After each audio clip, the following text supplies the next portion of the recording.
It's about my parents, who on June 28th of this year will be celebrating their 67th wedding anniversary. Now think about that. We know people that don't even make it to 67. And my parents they're truly amazing. My dad he'll be 92 in October. My mom, I think, will be 90 in April. And they're amazing people. So I want to tell you a little bit about my folks before we get into the anniversaries. I got a postcard from a friend of mine a few years ago. It was in the 90s, and it was a picture of like a banquet hall. You remember the 1990s when there was all this stuff about adult children of alcoholics and adult children of alcoholics and adult children of psychotics and psychotic serial killers and etc. Well, I got this thing. It's a picture of a banquet hall with a big banner, and there's like 3 people in the room, and the big banner says, "Welcome to the annual convention for adult children of normal people." And those are my folks. They're like really great, normal people, and I had a wonderful, loving upbringing. My parents, they never gave me a curfew. They let me run around and do almost anything I wanted, for better or worse. And for these 67 years, they've pretty much been having the same fight, which is basically a variation on, "Oh my God, Edie, it's so hot in the house. Can you turn the temperature down?" Or, "Edie, oh my God, it's so cold. Can we have a little bit of heat?" It's basically the same fight for 67 years and a variation on that. But I want to tell you a little bit more about Hank and Edie. Edie's my mom. She's really one of the funniest people I know. She's like, every Sunday I call, "Mom, how you doing?" "Well, not bad for old people." It's like, "Well, your father, he's got a lot of doctor appointments, but, we're doing okay." They had a 65th anniversary. My parents love parties. They've always had parties. They still have parties. They had a party for their 65th anniversary a few years ago, which I'll talk about. And who's coming to the party? "Well, who's left? Who's ever left?" That's my mom. My mom. When I got engaged, and they put my wife Rebecca on the phone, and my mom said, "Well, welcome to the family. I don't know why you want to join, but welcome." So the Jewish persuasion, my mom and dad. My mom was one of the first people. She was like the first working mom ever that I knew. She worked for a pediatrician. She worked a couple of days a week, and nobody I knew, nobody in my neighborhood, my circle of friends, had a working parent. We were all middle class, upper middle class, I suppose. And my mom would do things. I would come home, I would walk home for lunch from school, and she would have, she wouldn't be there because she was working. She'd have the lunch made, there'd be a peanut butter sandwich, and a little milk from my mom, and I'd have to do all this stuff, and take the dog out, and they have a word for this now. It's called child abuse. But back then, you couldn't get away with that now, just leaving your kids at home. But my mom, she trusted me, and I learned from that. My dad is generous to a fault. He's like the most giving person in the world. My mom is not. It's part of their little ongoing thing as well. We have a ritual every time I visit my folks in Florida. My dad is like, "Jimmy, look, come on here. I got some stuff for you."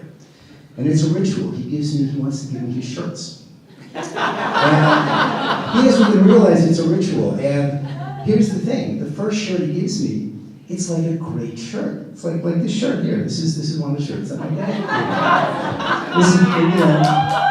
This is what we call a great gig shirt in the world of rock and roll. It's a great gig shirt. Now, the problem is, I said, "Wow, this is great, thanks so much."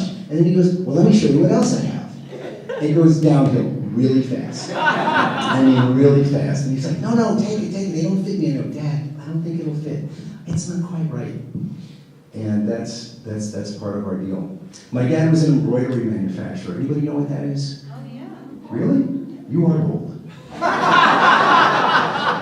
It's the little things that get sewn onto shirts and stuff, and I didn't realize this until maybe, late in life as an adult, that I think my dad was an artist, because he was a designer, and we lived within sheets and reams of tracing paper with designs were everywhere in our house, in the den, in the bedrooms, and it was just everywhere. And I realized my dad was an artist, and he would take me once in a while. He would take me to his place in New Jersey, and And I would look at his place, which was a complete mess, which is something else he gifted me with. It's his gift for organization.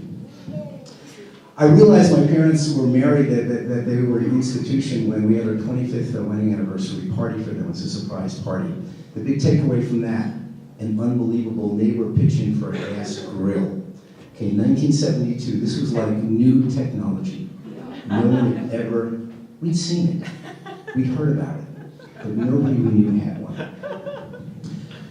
5 years ago, or 7 years ago, they had their 60th anniversary party. 2 years ago, they had a party, again with the parties, they had their 65th wedding anniversary. And they had a party, and it was a great family reunion for my brothers and I. And the big thing about the party was, my brothers and I hadn't been together since my wedding a few years ago. And we wanted to have the talk. Now my parents, my dad, he was like 90. He was going to be 90, and it's like the talk. You know, what's going to happen? What's going to happen when you guys can't drive? What's going to happen when you can't take care of yourselves? Who's going to take care of you? And so we had this whole thing about, how does the money work? What's in the safe deposit box? You know what's in the safe deposit box?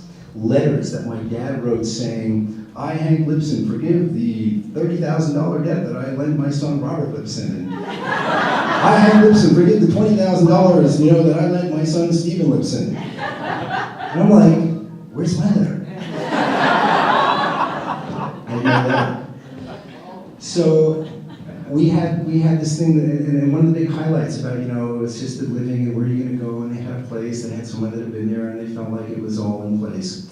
One of the big things that the brothers and I, we decided we had to give them a driving test. But we had to do it. We couldn't tell them we were giving them a driving test. So every time we went out with them, it was like, how'd they do? Was he home? My dad picked us up at the airport at 1:45 when I flew in. They did pretty well, but when we sat them down and we told them we had done this, and they looked at us like, oh my God, you did this? I'm like, oh yeah. Well, how did we do? Well, we found out basically the biggest impediment to their driving was each other. Hey, you go too fast. You're always going too fast. You get such a lead foot. And with my mom, it's like, Edie, you take so long. Make the turn. You gotta make the turn now.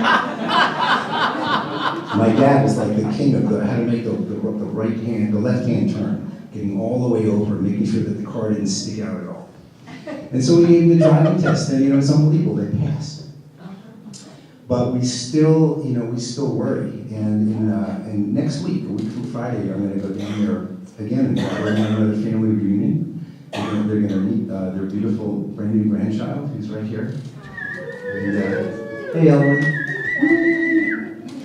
And we're going to have to talk with them again. We're going to do the driving test again. They won't know it because they'll have forgotten about it.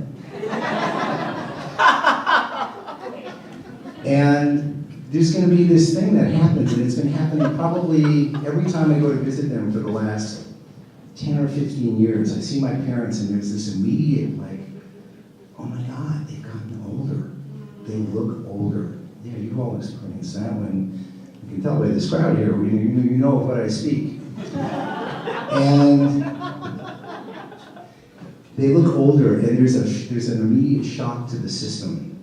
Of course, it trickles down later. It's like, oh my God, how do I look to them? I must look older too. But within about an hour or so, it passes. And, and then then we go on with things. And I know it's going to be a shock at some point when my parents, sometime past their 67th wedding anniversary, when they're not going to be able to take care of themselves, they're not going to be able to drive, and I'm going to see, and it's going to be a shock to our system. And even though we're planning for this, it's going to happen, and it's going to be jarring. And I know that when I go to see them in a week, there's going to be that moment. As soon as I see them, it's going to be like, oh my God, they're old. I can't believe they aged. Even though my dad doesn't have a wrinkle. But they'll have aged, and it'll be a shock to my system. And then within 20 minutes to an hour, they'll be my parents again. And we'll go on.